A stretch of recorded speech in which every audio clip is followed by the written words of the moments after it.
Assalamualaikum warahmatullahi wabarakatuh. Alhamdulillah, alhamdulillahilladzi bi ni'matihi tatimmus shalihat wa bi fadlihi tatanazzalul khairat wal barakat wa bi taufiqihi tatahaqqaqul maqasid wal ghayat. Wassalatu wassalamu ala sayyidis sadat sayyidina Muhammad wa ala alihi wa ashabihi wa man tabi'ahu ila yaumil ma'ad, amma ba'd.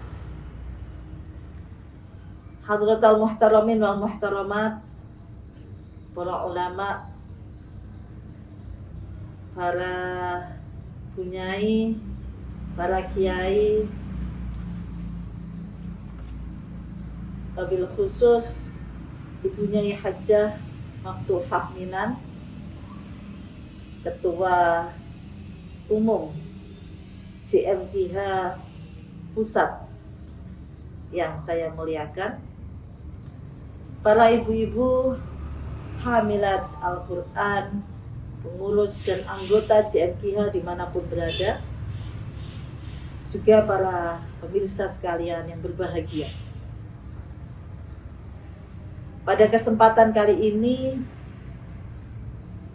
saya akan membahas tentang kisah salah seorang perempuan tangguh yang diabadikan kisahnya dalam Al-Quran, yaitu kisah Sayyidah Asiyah binti Muzahib. Hadirin hadirat yang dirahmati Allah, di dalam Al-Quran terdapat banyak sekali kisah para nabi, para rasul, para orang soleh, laki-laki dan perempuan.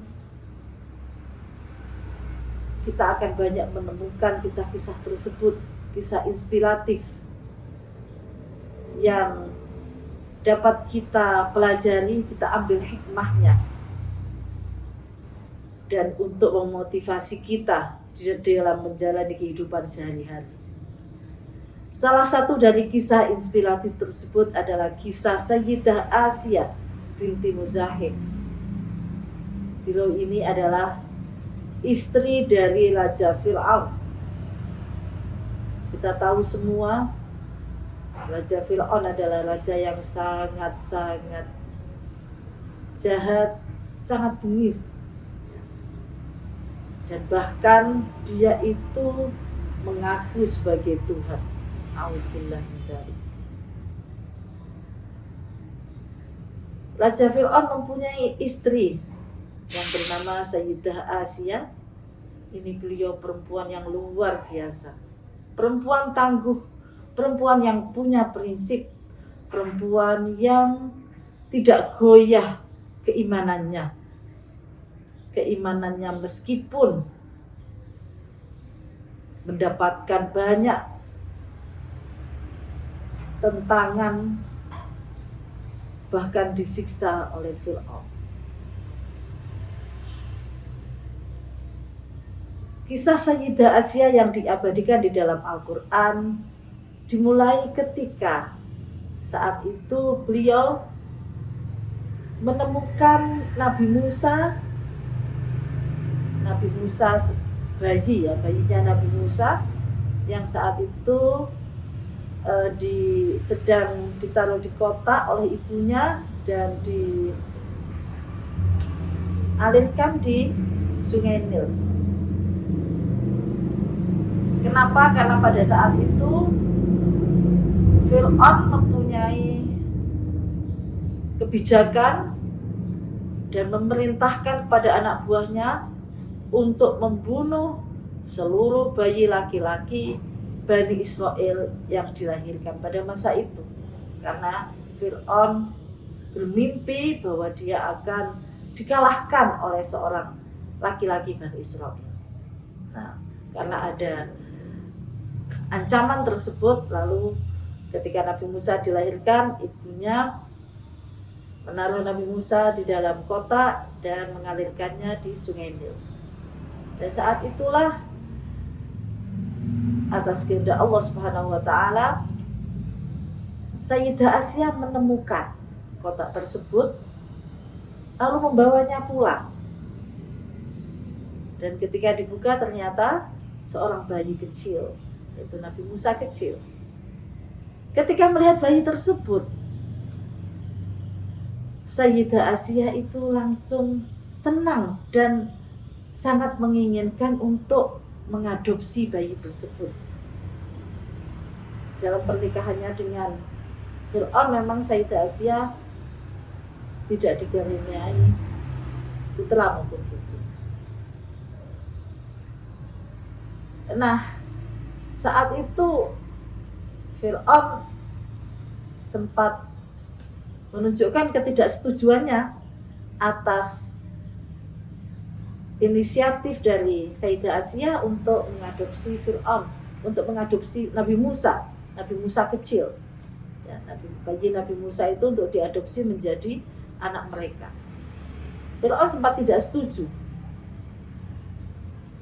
Tapi Sayyidah Asia bersikukuh dengan mengatakan di dalam Al-Quran surat Al-Qasas, ini diabadikan, A'udzu billahi minasyaitonir rajim. Bismillahirrahmanirrahim. Wa qalat imra'atu fir'auna qurratu 'ainin li wa lak la taqtuluhu 'asa an yanfa'ana aw nattakhidahu walada wa hum la yash'urun. Qalat imra'atu fir'auna, saat itu istrinya Fir'aun yaitu Sayyidah Asia berkata, qurratu 'ainin li wa lak, wahai Fir'aun, wahai suamiku, ini akan menjadi penyejuk hati bagiku dan bagimu. La taqtuluhu, oleh karena itu jangan kau bunuh. Siapa tahu nanti akan membawa manfaat bagi kita, atau kita ambil sebagai anak. Atau nattakhidahu walada, atau kita ambil sebagai anak. Fir'aun ini sangat mencintai istrinya, sehingga ketika permintaan tersebut kemudian dikabulkan oleh Fir'aun. Dan sejak saat itu Nabi Musa kecil diasuh oleh Sayyidah Asia binti Muzahim tersebut. Dan memang atas kehendak Allah juga dibuatlah bagaimana agar Nabi Musa bisa bertemu ibunya, ya, melalui wasilah Sayyidah Asia ini, dengan cara mencari ibu untuk menyusui Fir'aun. Dan saat itu ibunya Nabi Musa sendiri yang menyusui Nabi Musa, ya, untuk menyusui Nabi Musa. Dan saat itu kemudian ibunya sendiri, ibunda dari Nabi Musa sendiri yang menyusui putranya sendiri. Sampai kemudian Nabi Musa beranjak remaja, dewasa, dan sampailah kemudian Nabi Musa mendapatkan wahyu kenabian. Dan pada saat itu Sayyidah Asia ini orang yang pertama mengakui kenabian Nabi Musa dan beriman bersama Nabi Musa, berada di dalam barisan Nabi Musa, yang artinya melawan Fir'aun. Ya. Pembelaan beliau kepada Nabi Musa luar biasa. Sayyidah Asia melindungi Nabi Musa dan juga mempertahankan keimanannya. Luar biasa sekali. Sampai akhirnya Fir'aun sangat gusar. Ini bagaimana? Saya ini Tuhan, katanya begitu, kata Fir'aun, ya. Tapi kenapa ini istri saya kok malah menyembah Tuhannya Musa? Hingga suatu saat Di dalam tafsir Al-Qurtubi diceritakan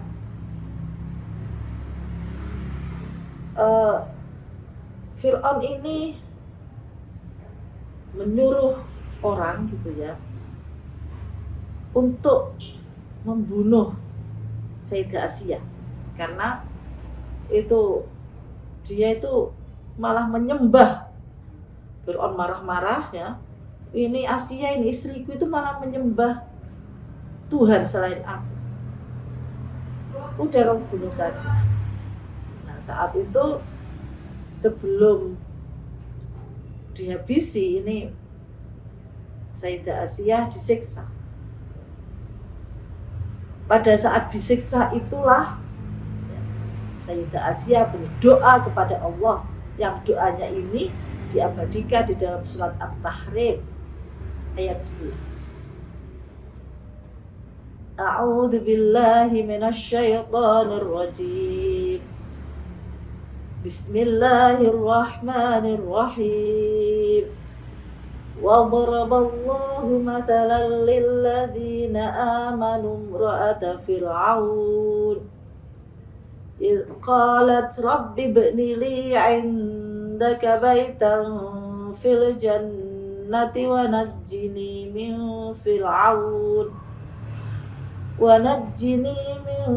فِرْعَوْنَ وَعَمَلِهِ وَنَجِّنِي مِنَ الْقَوْمِ الظَّالِمِينَ. Shadaqallahul azim. Wa daraballahu mathalan lilladzina amanu imra'ata fir'aun. Dan Allah memberikan perumpamaan. Jadi ini sebenarnya ada munasabah ya. Ada keterkaitan ayat tahrim, ayat 11 surat tahrim ini, at-tahrim ini dengan ayat ke-10 surat at-tahrim, di mana ayat ke-10 itu Allah memberikan perumpamaan perempuan-perempuan yang bermaksiat kepada Allah, padahal mereka ini adalah istri dari Nabi, sementara istri dari orang beriman ya. Lalu di ayat berikutnya ini Allah memberikan perumpamaan seorang perempuan yang tetap teguh beriman, sedangkan suaminya adalah seorang kafir yang bahkan mengaku menjadi Tuhan.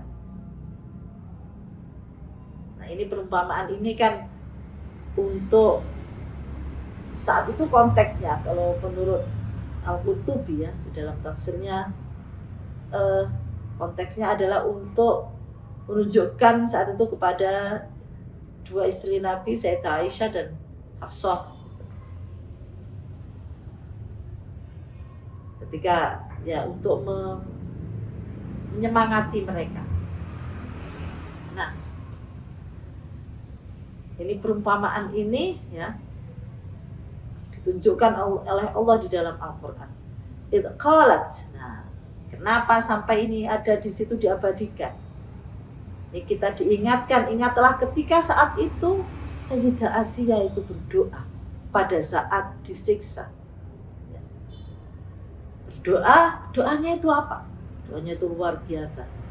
Qalat Rabbi ibni li 'indaka baitan fil jannah. Rabbi ya Allah, ibni li, aku pesan tolong dibangunkan, pesan satu kapling. Tolong dibangunkan saya rumah fil jannah. Jadi pesan kapling satu rumah di surga.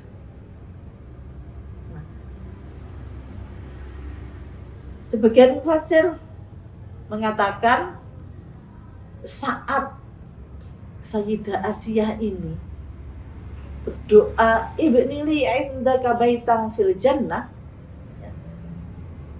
ini lalu ditunjukkan di hadapan beliau ya, uriyat baituha fil jannah yubna. Saat itu ditunjukkan di surga sana sedang dibangunkan rumahnya Sayyidah Asiyah, subhanallah. Sampai kemudian fadhahikat, sampai kemudian Sayyidah Asiyah itu tertawa. Saat itu Fir'aun sampai heran, ini disiksa kenapa tertawa? Oh, sudah gila ini istri saya, katanya ya. Lihat, istri saya sudah gila. Kita siksa malah tertawa. Tapi tertawanya Sayyidah Asiyah ini karena melihat doanya dikabulkan, ya, dibangunkan surga, dibangunkan rumah di surga. Subhanallah. Wa najjini min fir'auna wa amalihi wa najjini minal qaumil zalimin. Dan selamatkanlah aku dari Fir'aun dan perbuatannya yang yaitu buruk berupa kekafiran, dan juga selamatkanlah aku dari kaum yang zalim. Para ibu nyai, hadirin hadirat yang dirahmati Allah, dari sini kita bisa belajar bagaimana menjadi perempuan yang tangguh. Ini menjadi pelajaran bagi kita. Kita ini nggak ada apa-apanya. Sayyidah Asiyah punya suami yang bisa dikatakan paling jahat sedunia. Nggak ada yang sejahat Fir'aun. Dan mengaku sebagai Tuhan, ini luar biasa kejahatannya, kekufurannya itu sudah stadium parah gitu ya, sudah stadium akhir. Nah, kita ini nggak ada apa-apa. Maka bagaimana kita kemudian kok melempem gitu ya? Kita ada cobaan sedikit, kita ada ujian sedikit, mengeluh, melempem. Kita harus ingat pada Sayyidah Asiyah yang luar biasa punya prinsip tidak goyah, mempertahankan keimanannya. Keimanannya luar biasa. Maka pantas kemudian mendapatkan reward dari Allah, yaitu berupa 1 kapling rumah di surga. Luar biasa. Ini menjadi pelajaran bagi kita. Mudah-mudahan ini bermanfaat dan kita bisa meneladani Sayyidah Asiyah. Kita bisa mencontoh bagaimana keteguhan, ya, Sayyidah Asiyah, ketangguhan Sayyidah Asiyah ini luar biasa. Nah, maka dengan ini kita juga semoga termotivasi untuk membaca kisah-kisah yang lain di dalam Al-Quran. Kita mempelajari isi kandungan Al-Quran sehingga ini akan lebih meningkatkan kecintaan kita terhadap Al-Quran. Terutama di bulan Ramadan ini, mari kita jangan bosan-bosan untuk menulis Al-Quran dan juga kita menghayati isi Al-Quran. Demikian yang bisa saya sampaikan. Kurang lebihnya saya mohon maaf yang sebesar-besarnya. Akhirul kalam. Wallahul muwaffiq ila aqwamit thoriq.